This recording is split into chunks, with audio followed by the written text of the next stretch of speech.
pas du tout une experte de l'intervention auprès des jeunes contrevenants, donc c'est bien humblement que j'ai accepté l'invitation de Denis. Fait que ce matin, je n'ai pas non plus l'intention de vous assommer en vous donnant un cours théorique sur le risque, la prise de décision. Ceci étant dit, je pense qu'il y a beaucoup à partager là, de nos réalités du domaine de la protection de la jeunesse avec celui sur les jeunes contrevenants. Fait que, mon intention, notre intention ce matin, c'était vraiment d'ouvrir une discussion autour de ces modèles-là, puis des connaissances qui émergent d'autres domaines autour de la prise de décision pour peut-être changer notre focale, qui est souvent centré autour des pratiques des intervenants, puis pour l'intégrer dans un système un peu plus large.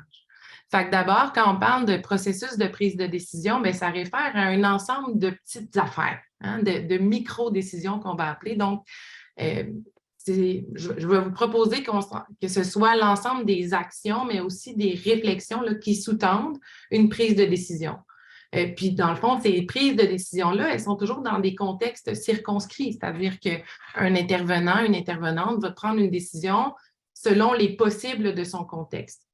Comme intervenant dans un milieu qu'on appelle en cascade, qui est le vôtre aussi, mais comme en protection de la jeunesse. Donc, on va prendre une décision, par exemple, si on retient le signalement, si on dénonce le délit, après ça, si on retient après l'évaluation et tout ça.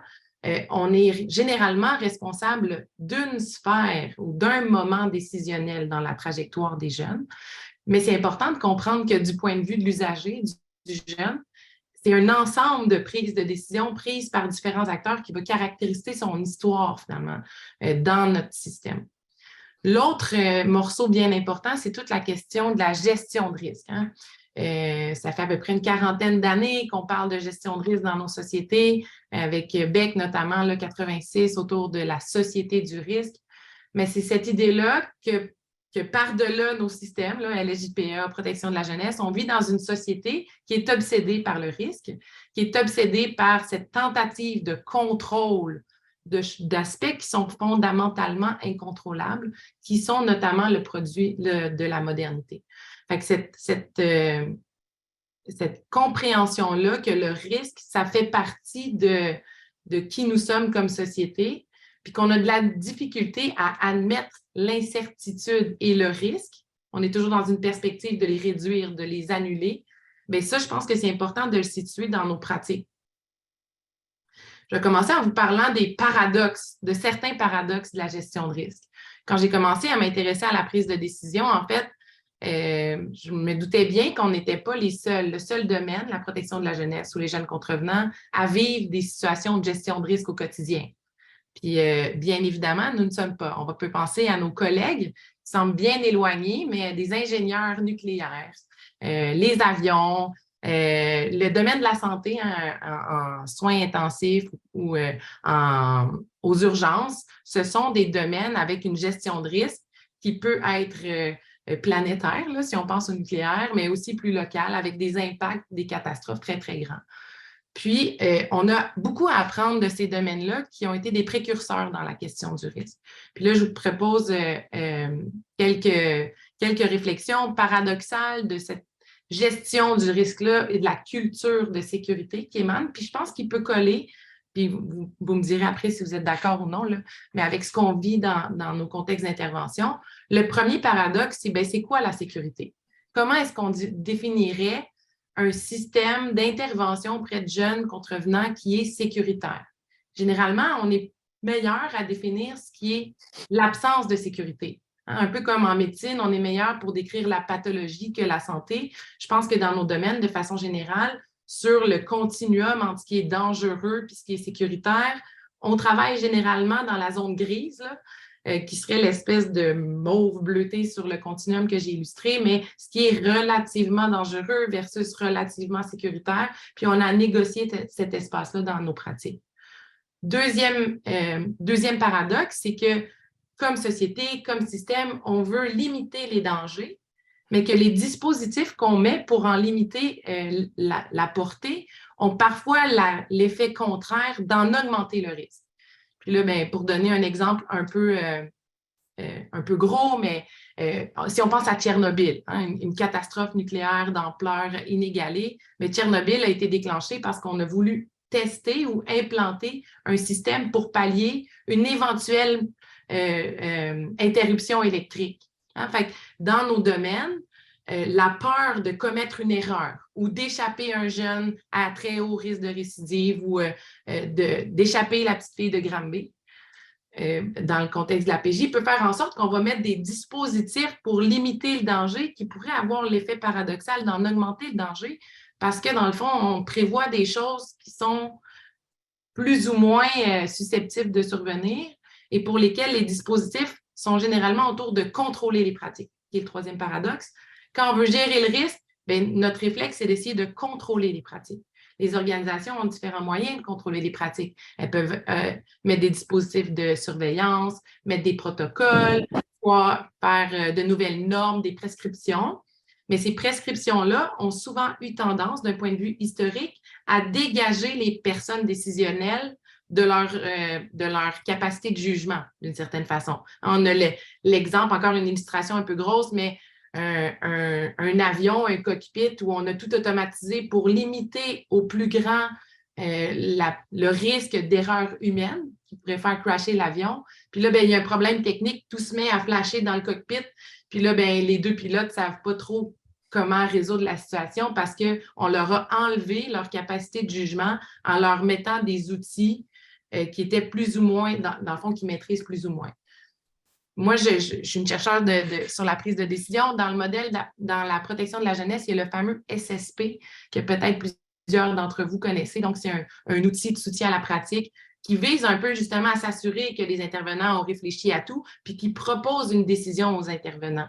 Bien, ça, il est arrivé des drames de mort d'enfants au Québec et ailleurs dans le monde où les intervenants ont dit, ben, j'ai utilisé l'outil, puis l'outil me disait que c'était correct, qu'il y avait un plus ou moins grand risque. Donc, cet effort-là pour resserrer la pratique, diminuer le danger, peut avoir l'effet paradoxal d'en augmenter le risque en limitant l'exercice du jugement. Puis finalement, bien, c'est un peu le constat que le danger, le risque, ça fait partie de notre contexte d'intervention. Le risque nul n'existe pas. Fait qu'à partir du moment où, comme système, on assume qu'il y aura des catastrophes, qu'il y aura des erreurs, qu'il y aura des dangers, bien là, notre façon de les aborder est probablement plus positive. Donc, on n'est pas dans les empêcher, on est dans en diminuer autant que possible les conséquences néfastes. Ce qui nous amène donc à cette espèce de synthèse. Notre objectif, là, comme intervenant ou comme système, comme acteur, ce serait probablement plus réaliste de l'envisager sous l'angle de diminuer la probabilité de conséquences néfastes. Hein? Dans le domaine de la LGPA, le gros enjeu, c'est le risque de récidive, de commettre un autre acte criminel qui aurait des réverbérations sur des individus, sur la société. Donc, si on veut réduire les probabilités que ça survienne sans être capable d'empêcher 100% des événements, c'est probablement déjà plus réaliste. Mais pour que socialement, on accepte ça, il faut que la société ait confiance que nous, là, les gens sur le terrain, puis là, je parle au nous parce qu'actuellement, je suis autorisée en article 32 dans une équipe EO et donc, je suis une des actrices déléguées du pouvoir de prendre ces décisions-là. Il faut que la société, les gouvernements, les politiques aient confiance qu'on est capable, nous, de jauger ce risque-là. On est capable, d'une certaine façon, de prédire le futur de ce jeune-là. Est-ce qu'il va revivre de la maltraitance? Est-ce qu'il va refaire un acte criminel? Puis, si oui, qu'on soit aussi en mesure d'empêcher le préjudice. Bien honnêtement, ça nous met dans une position insoutenable. Le blâme est inévitable. C'est le « damn if you do, damn if you don't », parce qu'on est dans une mesure généralement dans une posture d'intervention qui vise autant que possible à donner des chances, puis à ne pas stigmatiser, marginaliser davantage les jeunes, étant donné leurs agirs criminogènes ou leur vécu de maltraitance là, en contexte de PJ. Fait que si on intervient trop, ça veut dire qu'on entre des jeunes dans une trajectoire de services dont ils n'auraient peut-être pas besoin. Puis si on n'intervient pas assez, bien là, il y a le risque de gestes déplorables. Par exemple, la mort d'un enfant qui était suivi en protection puis pour lequel on avait décidé de gérer le risque en la laissant chez son papa. Si j'en reviens au modèle de prise de décision, dans le contexte de la protection de la jeunesse, c'est vraiment récent. Ça date à peu près d'une dizaine d'années. Puis les modèles, là, je vais vous en présenter 3, pas dans le but que vous les reteniez, là, mais plus pour illustrer différents exemples. Ce qu'ils ont en commun, c'est que ce sont des modèles de prise de décision qu'on pourrait appeler écologiques. Tout le monde a déjà entendu parler de Bronfenbrenner. Bronfenbrenner nous suit jusque dans les modèles de prise de décision. C'est-à-dire que quand on pense à prise de décision, bien, on va penser aux personnes qui sont visées par les décisions. Donc, des facteurs importants comme quel âge a le jeune, à quelle communauté il appartient. Est-ce que c'est un jeune racisé ou non? Est-ce que c'est un jeune autochtone ou non? Quel âge il a? Est-ce qu'il est sympathique? Comment il nous parle des événements qu'il a vécu? Tout ça, ça va influencer le processus de prise de décision. Deuxième système qui est important, c'est celui des professionnels qui prennent les décisions. Donc, qui sont ces professionnels-là? Quelles sont leurs valeurs? Quelle est leur formation? Quelle est leur affiliation professionnelle? Parce que dans le fond, dans le système de la loi sur les jeunes contrevenants, il y a différents professionnels qui ont à collaborer. Donc, quelle est leur affiliation professionnelle? Puis est-ce que ça impacte le processus de prise de décision? Donc, c'est à considérer dans notre réflexion. Il faut aussi considérer les organisations où se prennent les décisions. Donc, comment ces organisations-là fonctionnent, mais aussi des aspects plus larges comme c'est quoi le statut au niveau de la pénurie de personnel, de la formation, de la rétention de personnel. On sait que des intervenants d'expérience vont avoir une plus grande tolérance au risque. Donc, il y a des aspects de l'organisation qui vont influencer les processus de prise de décision. Puis finalement, le quatrième système qui est souvent considéré, c'est les contextes plus larges. Tout ce qui est macro-social, donc de contexte social, politique, légal ou normatif, là, où se prennent les décisions. Un exemple que j'ai utilisé dans le cadre de ma thèse, c'est qu'on vit dans une société où il y a du racisme. Bon, là, notre gouvernement n'est pas d'accord à ce qu'on s'engage à dire qu'il y a du racisme systémique, puis on pourrait en débattre, mais si on considère d'emblée qu'on vit dans une société où il y a du racisme, il y a fort à parier que ça se répercute sur l'ensemble des systèmes qui entrent en interaction dans notre processus de prise de décision. C'est une influence qui est souvent implicite, mais qui va influencer le modèle de prise de décision, puis qui a mené à beaucoup d'études récentes autour, par exemple, de la surreprésentation de certaines populations dans nos services.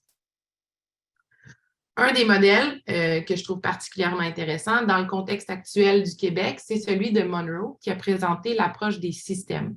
Monroe, c'est l'équivalent de Régine Laurent, mais en Angleterre, il y a 10 ans. Donc, puis la différence, c'est que c'est une travailleuse sociale qui a travaillé dans le système de protection de la jeunesse anglais. Il y a 10 ans, suite à la mort d'enfants, au décès tragique d'enfants, elle a été mandatée par le gouvernement pour mener une grande enquête qui ressemblait à celle qu'on a vécue au Québec là, en 2019 avec la Commission Laurent.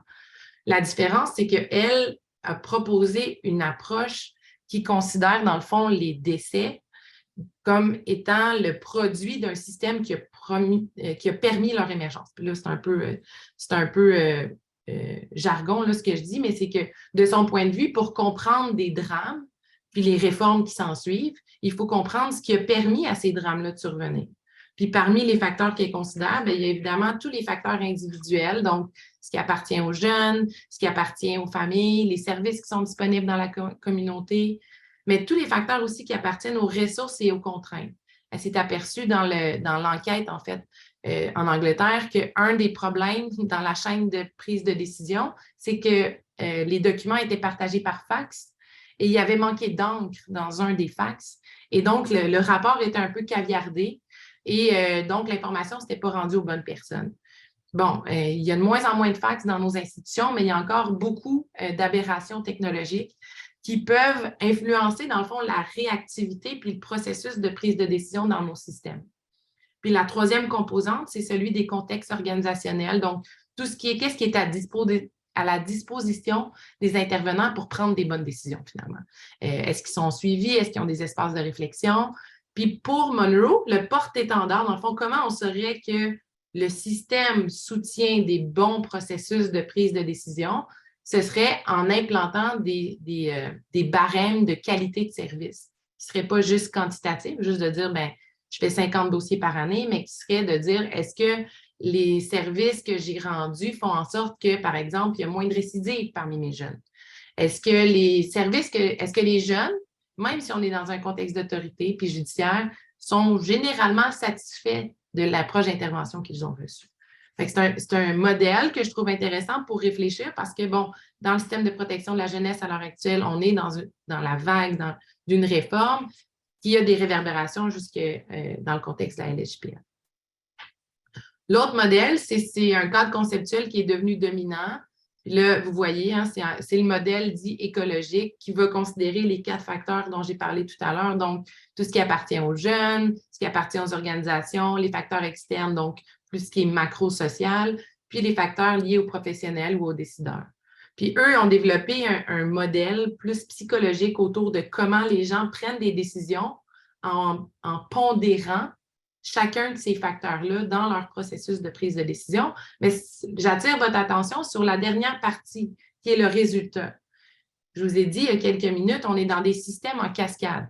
Donc, si moi, je suis à l'évaluation puis que j'ai décidé que, bon, la sécurité, le développement de l'enfant n'était pas compromis, je ferme le dossier, puis qui est resignalé dans 10 mois, moi, je n'ai pas accès aux résultats de mon intervention. À cause du processus en cascade, j'ai accès juste à ma décision actuelle. Je ne connais pas le devenir à travers le temps de cette famille-là. Puis je pense que ça, c'est une des limites de notre système, puis de ce que je comprends de la LHPA. Ça fait écho aussi, c'est-à-dire que les acteurs qui prennent les décisions ont bien beau le faire au regard d'autant de facteurs possibles. On a un regard très limité autour de l'aspect temporel. Qu'est-ce qui va devenir de ce jeune-là dans 1 an, dans 5 ans? Est-ce que la décision que j'ai prise au regard des informations que j'avais était la bonne? On va se dire avec des gros guillemets. Donc, le modèle écologique permet de réfléchir aux prises de décision d'une façon qui considère l'impact de nos décisions sur l'ensemble de ces systèmes-là.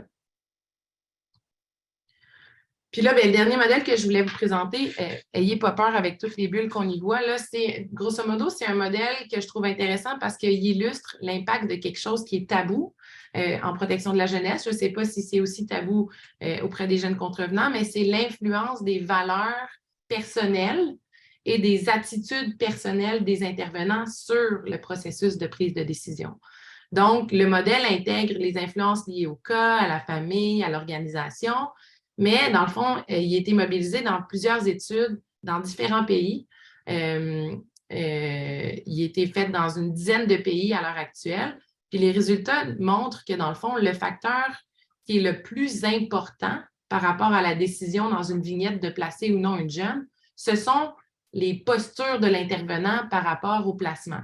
Donc, des intervenants qu'on pourrait qualifier de pro-placement vont décider plus vite dans une même vignette de placer la jeune. Des intervenants qu'on va considérer plus pro-famille dans leurs valeurs, puis là, on a fait des questionnaires autour de leurs valeurs, vont placer 4 fois moins la jeune. Donc, c'est cette idée-là que réfléchir à l'impact de nos valeurs sur nos décisions, c'est tabou, c'est pas facile, mais c'est quelque chose qui est central dans la réflexion autour des processus de prise de décision. Qu'est-ce que ça a comme implication de réfléchir à ces beaux modèles théoriques-là, puis à la gestion de risque dans un contexte comme celui de la LHPA? Bien, de mon point de vue, c'est cette idée-là d'une tension entre un désir d'uniformité. Hein? On veut que tout le monde applique un processus de prise de décision similaire parce qu'il y a des enjeux de justice sous-jacents. Hein? On dit souvent, bien, dans Juliette, là, dans la vignette que René André a présentée tout à l'heure, si pour Juliette, il ne devrait pas y avoir de différence que ce soit Denis ou moi qui intervienne auprès d'elle. Mais dans les faits, on le sait, c'est un common knowledge qu'il y en aura des différences. Donc, ce désir d'uniformité-là, il ne faut pas le balayer parce que la variabilité pose aussi des enjeux de justice. En même temps, être dans une culture d'imputabilité où le regard, la focale est que sur les intervenants, puis qui est la pomme pourrie qui a pris la mauvaise décision qui a mené à la récidive, par exemple, ben, c'est une lecture des processus de prise de décision qui est beaucoup trop simpliste, étant donné la complexité du système à l'intérieur desquels elle s'insère. Puis finalement, ben, je pense que comme acteur socio-judiciaire, on a beaucoup ce langage-là autour de la neutralité. Hein. Dans le fond, moi, je suis là pour appliquer la loi, je suis là pour appliquer les critères de la loi dans ma prise de décision. Ceci étant dit, tout l'aspect relationnel, le care, fait partie de nos pratiques qui devrait être mieux mis en valeur, mobilisé, parce que si on est moins dans une posture d'imputabilité, de pratique défensive, on peut mieux reconnaître tout le travail relationnel qui fait la force de la variabilité actuelle. Fait que sur ça, je passe la parole à Denis qui va nous faire le pont avec le contexte là, de la LHPA. Ouais, merci beaucoup, Marie-Joëlle. Je suis vraiment content de t'avoir invité et d'avoir insisté. C'était très pertinent. Moi, ouais, mon rôle pour les 10 peut-être minutes qui nous restent, c'est d'essayer de faire le pont donc, avec la justice pénale. Donc, si vous avez compris ici l'acronyme, là, j'ai enlevé le L, c'est plutôt le système de justice pénale pour adolescents. Si on a l'occasion d'en discuter tout à l'heure, j'aimerais vous entendre, mais donc, d'après vous, est-ce qu'on fonctionne vraiment de manière systémique ou en fait, que voudrait dire fonctionner vraiment de manière systémique? Depuis le début de la journée, on oppose concertation à silo. Donc, encore là, si j'avais un sondage comme René André, vous répondriez plutôt silo, plutôt concerté ou quelque chose qui est un peu entre les deux. Puis donc, le défi qu'on s'est donné, Marie-Joëlle et moi, c'est de vous donner peut-être quelques outils, des notions plus conceptuelles pour réfléchir à ça. Donc, première diapo, je suis allé piocher du côté des théories du management. Donc, peut-être qu'au départ, vous ne verrez pas les liens, mais j'espère vous les montrer assez vite. Il y a des travaux qui sont très connus en management qui portent sur la notion de couplage. Donc, c'est en fait, c'est la concertation puis l'interconnexion. Et donc, sur le deuxième picot, on peut se poser la question, est-ce que le système de justice pénale est un système, en fait, cohérent? Les auteurs diraient ici le couplage ou, si vous préférez, l'interconnexion, elle est forte. Donc, si on imaginait un réseau là, avec une espèce de toile d'araignée, les liens sont serrés, on s'attend donc à ce qu'il y ait de la cohérence, de la communication entre les parties prenantes, là, si vous voulez, entre les uns et les autres, puis une forme de conformité à des ententes qu'on aurait. Comparativement à un système où le couplage ou l'interconnexion serait dit plutôt faible.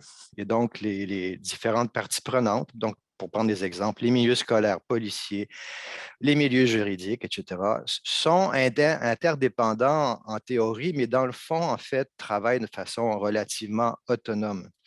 Et donc là, pour défaire l'impression que c'est mieux un couplage fort, puis c'est moins bon un couplage faible, je souligne quand même l'intérêt des couplages faibles. Vous avez ici la notion d'effet tampon. C'est quand on a un système qui est faiblement interconnecté, ben, si à un moment donné, dans un des sous-systèmes, mieux par exemple des services sociaux, il y a des problèmes de recrutement de personnel ou autre, ben ça ne répercute pas forcément sur toute la chaîne, en fait. Donc, il y a la possibilité, il y a aussi, bref, des bons côtés à avoir un système qui n'est pas si fortement interconnecté que ça. Donc, ça, c'est la théorie. Sur la prochaine diapo, donc, je vous invite à voir ce qui a été constaté aux États-Unis. Puis, on pourra peut-être discuter de la pertinence de ces résultats-là pour le Québec. Vous avez la référence en bas, ceux qui seraient intéressés à lire le texte au complet. En fait, les auteurs considèrent, sans grande surprise, que dans le système de justice américain, en tout cas, le couplage ou le niveau d'interaction varie beaucoup selon les différentes étapes du processus, mais que si on avait à faire une somme, globalement, il est plutôt faible. Mais il y a des moments où le couplage est fort, mais globalement, c'est plutôt faible. Donc, je donne ici des exemples où on pourrait considérer que l'interconnectivité est plutôt faible. Au moment de l'arrestation, si je suis clair, ben, ça relève essentiellement du corps policier. Il n'y a pas un travailleur social qui est là sur place pour faire une évaluation des risques et des besoins. Là. Puis, heureusement, ça serait complètement inefficace. Au moment de l'évaluation de la preuve, souvent les procureurs, en fait, peut-être qu'il y a quelques communications, mais en fait, c'est au niveau de la direction des poursuites que ça va se passer. Au moment du jugement, c'est le juge. Il n'y a pas une réunion multidisciplinaire pour prononcer le jugement. Donc, si on prend l'ensemble des décisions, ça, c'est des moments où c'est un peu, je dirais, chacun fait son métier. Et donc, je souligne, il faut peut-être se sortir de cette idée que c'est problématique qu'on ne se parle pas. Non, chacun fait à ce moment-là son métier. Il y a par contre des moments où il y a vraiment de l'interconnexion. Donc, quand vient le temps, par exemple, d'orienter le cas au tout début, est-ce qu'on va en extrajudiciaire, en judiciaire? Bon, là, il peut y avoir vraiment des échanges, surtout au moment de déterminer la peine. Les plans d'intervention, tout ce qui est rapport prédécisionnel, application, exécution de la peine, là, on communique. Donc, on aurait en fait une interdépendance ponctuelle, si je suis clair. Et donc, ça amène peut-être quelques outils pour vous permettre de comprendre pourquoi on avait choisi dans cette deuxième journée à la JPA d'aborder la question en silo versus arrimé. Donc, vous pourrez peut-être me dire ce que vous en pensez, mais pour les Américains, en tout cas, le système de justice pour adolescents est relativement loose. Excusez l'anglicisme, là, mais c'est plutôt chacun fait son métier. Mais donc, il faut, dans ce contexte-là, retrouver des moments où on est plus connecté et où on se tient mutuellement au courant, en fait, de ce qu'on fait et de, comme le soulignait Marie-Joëlle, de ce que ça donne sur l'ensemble de la trajectoire. Donc, pour illustrer en justice pénale quelques-uns des enjeux qu'a soulevé Marie-Joëlle, la bonne mesure au bon jeune au bon moment. Je pense qu'actuellement, en justice pénale, actuellement, il y a beaucoup de professionnels qui se réfèrent au modèle RBR. Donc, on devrait tenir compte du risque de récidive, des besoins criminogènes du jeune et puis de son ouverture, sa réceptivité. On constate, par contre, ça c'est des travaux de recherche que j'ai déjà présentés, peut-être vous m'avez déjà entendu là-dessus, que lorsqu'on analyse les décisions qui ont été prises, ici, l'exemple que je vous donne, c'est la décision qui est prise au moment de ce que j'appellerais le premier délit, la première fois qu'on voit le jeune, donc c'était pour éliminer les effets de la récidive. Donc, est-ce qu'on va plutôt y aller de manière extrajudiciaire ou judiciaire? Est-ce qu'on va orienter vers un OJA ou plutôt aller vers des peines? Et donc, la bonne mesure au bon jeune au bon moment, quand on fait des analyses sur des gros échantillons, bien, on s'aperçoit qu'il y a des effets qui ne sont pas forcément du risque des besoins puis de la réceptivité, en fait, qui sont les effets du genre. Les chiffres ici, c'est, si vous voulez, comme une espèce de pondération du facteur de risque. Si tu es un garçon, tu as 1,9 plus de chances d'avoir une peine qu'une mesure extrajudiciaire. Du statut minoritaire visible, donc la race, les premiers peuples, toutes choses égales par ailleurs, quand tu as vraiment, donc, visiblement un statut minoritaire, tu as 1,6 plus de chances d'avoir une peine plutôt qu'une sanction extrajudiciaire. Avoir des antécédents en PJ. Donc, naïvement, souvent, les étudiants, en tout cas à l'école de criminologie, pensent que ça va être plutôt, ça va attirer l'empathie, tu sais. D'avoir des antécédents PJ, donc des peines, je ne sais pas si on peut dire plus bienveillantes, mais en tout cas des décisions qui tiendraient compte de la maltraitance, tout ça. Mais de facto, non, quand tu as des antécédents de LPJ, toutes choses égales par ailleurs, hein, je m'explique bien, là, on compare la même chose. Hein, c'est comme Julien, 15 ans, Ibrahim, 15 ans, vol de vélo, c'est la première fois, c'est la première fois. Toutes choses égales par ailleurs. Si tu as des antécédents de PJ, tu as plus de chances, en fait, d'avoir une peine qu'une mesure extrajudiciaire. Et puis l'âge, c'est assez connu. Donc, si vous avez des adolescents, vous leur direz qu'ils sont mieux de faire leurs bêtises à 14-15 ans qu'à 17-18. Donc, tout ça, donc on voit bien qu'il y a d'autres éléments qui vont jouer que le principe du risque, des besoins et puis la réceptivité. Maintenant, sur la prochaine diapo, il y a les éléments aussi organisationnels dont a parlé Marie-Jo tantôt, Marie-Joëlle. La loi dans à peu près tous les pays du monde est censée s'appliquer de la même manière sur le territoire, donc québécois, par exemple. Non. En fait, donc, quand Marie-Joëlle parlait d'enjeux de justice, il faut admettre que non. Ce n'est pas le cas. La loi ne s'applique pas de la même manière sur tout le territoire. Alors est-ce un problème? On pourra en discuter. Hein? On est ouvert peut-être à cette discussion-là. Ce n'est peut-être pas en soi un problème.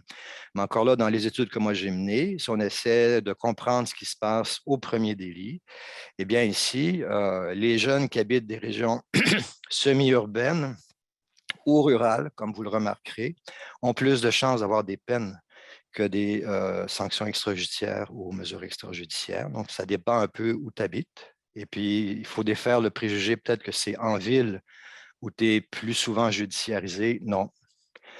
Et donc, le fait d'être dans un quartier défavorisé joue aussi. Donc, ça renvoie évidemment à ce moment-là à des questions de ressources humaines et à ce que certains auteurs appellent des cultures locales. Donc, les partenaires dans telle région qui se connaissent ou se connaissent peu ou moins vont développer une culture d'intervention, un genre de, pas de modèle québécois, mais un modèle régional. Et puis, donc, ça va jouer. Donc, non, la loi ne s'applique pas de la même façon sur tout le territoire. Des facteurs externes dont parlait, c'est dans les modèles que vous a présentés Marie-Joëlle. Si vous voulez avoir deux exemples plus concrets, on en peut en revenir à ce que c'est que le modèle québécois par rapport aux tensions qu'il y a avec le fédéral.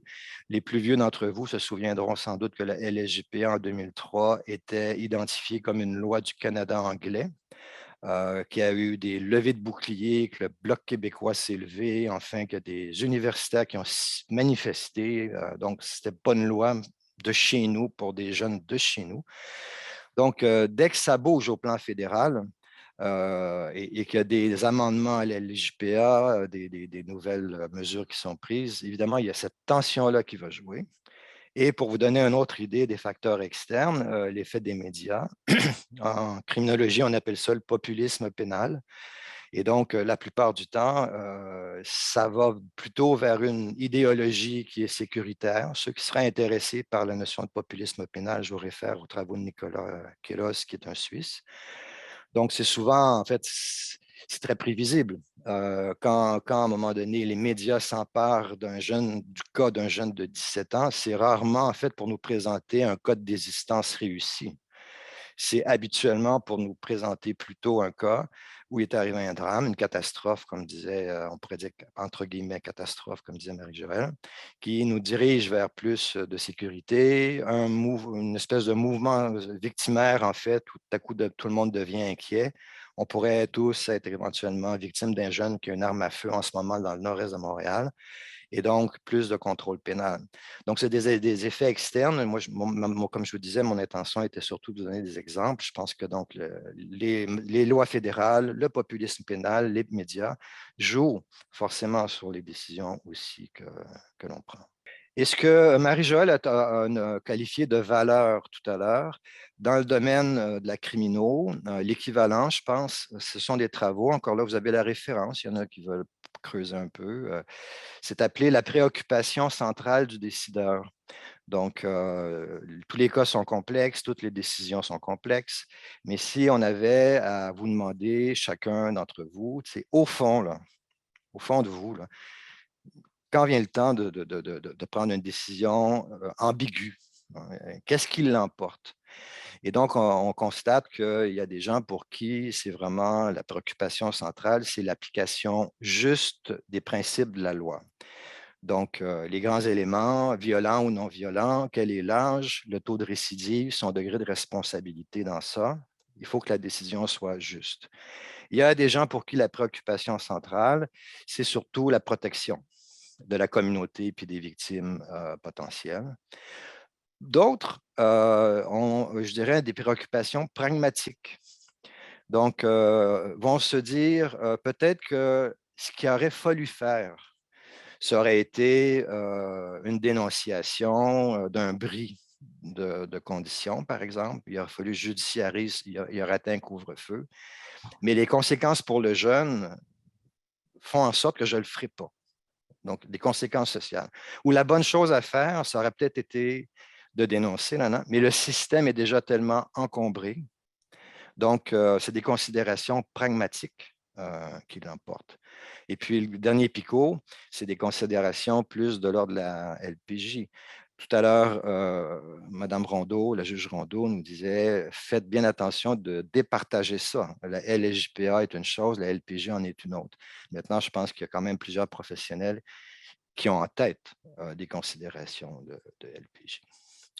Donc, on va essayer de conclure les deux, Marie-Joëlle et moi. Je prends peut-être les deux, trois premières premier picot, puis je te laisse peut-être le mot de la fin, Marie-Jo, parce que c'est vraiment plus ton domaine. Mais donc, il y a plusieurs décisions qu'on a à prendre dans des situations qui sont paradoxales. Je reprends tout simplement l'idée de la neutralité par rapport aux jeunes versus le care, donc la bienveillance, versus la sécurité de la communauté.